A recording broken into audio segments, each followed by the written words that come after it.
shoplifting is back on the menu, boys. If you live in Canada, the retailer there, No Frills, has begun to lock away Parmesan cheese. In the UK, we've begun to lock away things like coffee and olive oil. And actually, speaking of the UK, we've just reached an all-time high in shoplifting offences. But there's a whole other angle to this story that you might not have considered, another set of culprits that don't get too much attention. Because we are witnessing also the rise of the Parmesan bandit. More and more middle class, relatively high earners are choosing the old 5-finger discount, you know.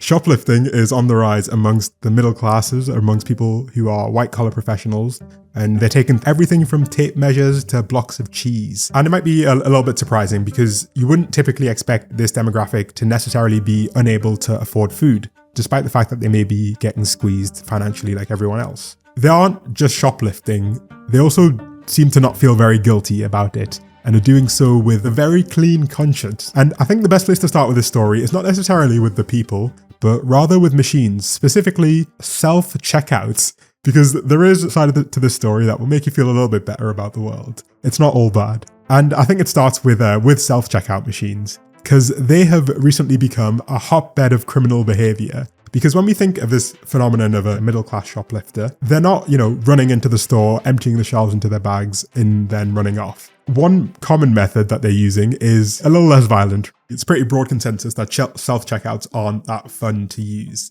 And these machines were introduced for one reason and one reason only, to save on costs, right? However, supermarkets notoriously cheaped out on these. And upon experiencing a failure, some people choose to just take the items. It's an interesting kind of theft because it's a lot easier to rationalize taking one item when you've paid for 10. It's almost like a diet shoplifting. That's how I think of it. And the chairman of Marks and Spencer's, which is like a huge retail chain, appears to agree with the fact that self-checkouts have become this hotbed of, criminal behavior, if you want to put it that way.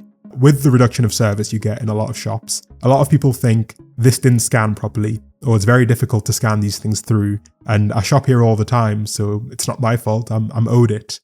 And I'm not going to lie, this is the type of shoplifting that I feel the least concerned about, because ultimately what's happened here is the retailers have put the burden of labor onto the customers. And this was totally avoidable, completely preventable, and didn't even need to happen in the first place. What's interesting is that you would expect the response of these retailers to be pretty obvious, right? Just, hire more people. That would solve a lot of the problem. But this has not been the solution that's been taken. Instead, the solutions have been along the same lines of cost cutting that they've always taken. And so you might have seen things like this, right? Like a gate to stop people from leaving the self-checkout, or requiring them to scan their receipt before they leave the self-checkout. Some retailers have taken the decision to even close self-checkouts entirely. Nice little bit of karma. But I do think that this whole story exposes a little bit about the psychology of crime, what we consider to be crime, and how we think of the idea of criminals as well. Because in interviews with these middle-class shoplifters, these relatively high earners who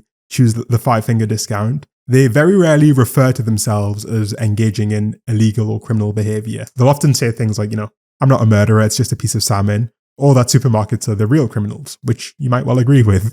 But I think their motivations go deeper than that, because I don't think that people are just taking things from stores because they don't see a problem with it. As we said, this group of shoplifters isn't necessarily literally unable to afford food, but they are still feeling the squeeze like everyone else. And they have seen their standards of living drop relative to what they had a few years ago. And when we pair that with like rampant inflation, they become as susceptible to like sticker shock as everyone else, to seeing like a massive jump in price and questioning how the standard of life that they were able to afford just a few years ago seems to be disappearing. And I would speculate that high earners are more likely to feel like they deserve their standard of living, that they've earned it, and would be more reluctant to accept a drop in their standard of living. And interviews with actual shoplifters seem to reinforce that idea as well. The London Evening Standard interviewed a few such shoplifters, and their views are pretty enlightening.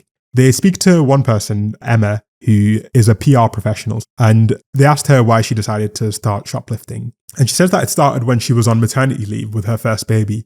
She would just slip things into the buggy. And although she was comfortable, she was worried about money in the future, which is probably a very broad feeling amongst this group of middle-class shoplifters. They are comfortable but still concerned about the trajectory that they see their quality of life going on. But this isn't the only reason that she continues to shoplift, because she does also say that if she ever got caught, she would apologize, smile sweetly, and just pay. It's just a simple truth of the world that some people are more likely to be held accountable for their actions, in this sense at least, than other people. Now, I can speak from experience. Ever since the age of like 14 or 15, there are certain supermarkets that I just can't go to because I'll get followed around by security. It's a really weird thing that's happened. It's not weird, I know why it's happening, but it's a thing that's happened to me. And this would not be the same if, you're in a suit and tie and you look a certain way. And it's hard to have such a privilege and not at least exploit it, right? But yeah, to talk about this story, we need to talk about more than just the perpetrators specifically,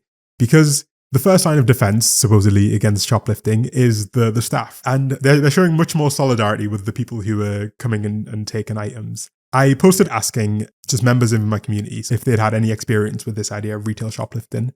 And one user, Goosey, said, "I personally don't shoplift. I work at a retail store and I 100% turn a blind eye to any potential shoplifting. They can fire me at any time, so I'm going to give them the same level of respect." This is a common sentiment that permeates outside of, my subscriber base, because Bon Appetit interviewed a Whole Foods worker to get their take as well.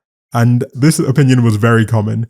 I mean, one part of it is simply policy a lot of the time, because most retailers tell shoplifters to not physically intervene. But the solidarity, if you want to call it that, has gone a bit further, because it's not just non-intervention that they're practicing, but they're also deliberately not even reporting it. The Whole Foods worker that was interviewed by Bon Appetit, she said, "Whole Foods is a multi-billion-dollar business and it's connected with Amazon. I don't care about us losing a small amount of stuff. We donate so much food at the end of the day. And in my head, I just see shoplifting as another donation to somebody who really needs it." And if I'm real with you, when I worked in retail, I didn't put that much effort into stopping shoplifters. And I think it comes down to, obviously, pay is the big one, and feeling like you can be fired at any time. And all of these ideas, I think, come under an umbrella of something called psychological ownership, which is different from legal ownership. Psychological ownership is like the feeling that something is yours, even if it technically isn't. It's the way that people feel about, say, their cubicle at work, right? They might feel like a cubicle at work is their cubicle, even though they have zero ownership right over it. And this is something that's disappeared, I think, amongst retail staff.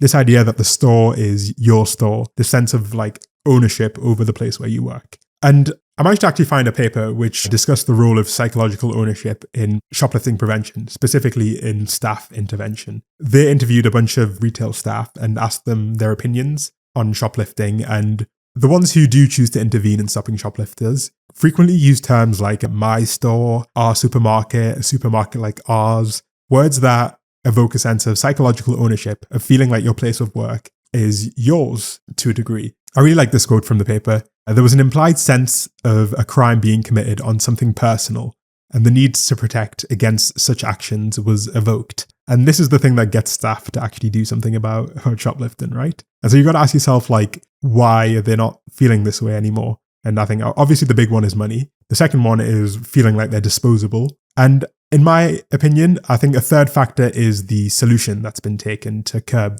shoplifting, because it hasn't been to reinforce staff, to pay them more, to hire more people, and to overall strengthen the relationship between the employer and the employee, obviously, because they never do that.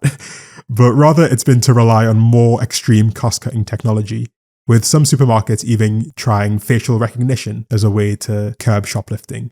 And you can see why this might make a member of staff feel maybe less attached to their retailer. There's no way you're being paid enough to risk your safety to enforce corporate property ownership over a Twix and a bag of crisps. Yeah, exactly, right? Like, there's no chance these people are being paid enough. And they are responding by just simply turning a blind eye, because they feel more of a sense of affiliation with the customer than they do with the employer. And when they see that the solutions that are implemented are like massively inconveniencing staff, like gates that they have to deal with, and they're even infringing on privacy in the case of things like facial recognition, all it does is to further sever that relationship and to further reduce any sense of ownership you might have over a place of work. The breakdown of this relationship between employers and workers becomes a lot more clear when you look at the scale of theft that retailers actually carry out towards their own employees. I want to actually look at some specific numbers in the case of Walmart, because the scale of it is quite staggering, to be honest. We're specifically going to talk about wage theft. Wage theft is money that should have been paid to employees,